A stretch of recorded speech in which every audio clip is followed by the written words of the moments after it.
So that's what we're talking about in music too. And then another thing, how to play like musically, not to play it automatically. It's also, you must to overcome, all the technical difficulties first, and then just to focus on, on music itself, how to play it Hmm. nice and musically.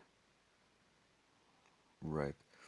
Okay, so I hope this will explain and help Paul and others who are um, trying to play pieces musically, right?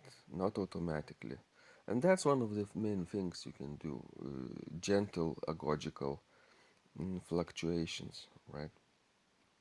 If you want to send us your questions, feel free to do this by posting them as comments to this post, and make sure you um, use hashtag #AskVidas so that we could find them.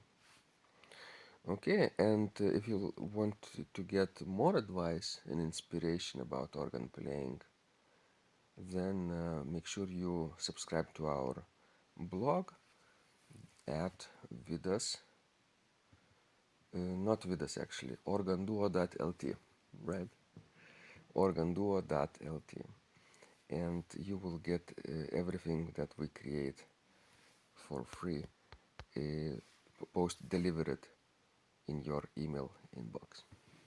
Wonderful. I hope this was useful, and see you next time. This was Vidas, And Tosha, and remember, when you practice, miracles happen.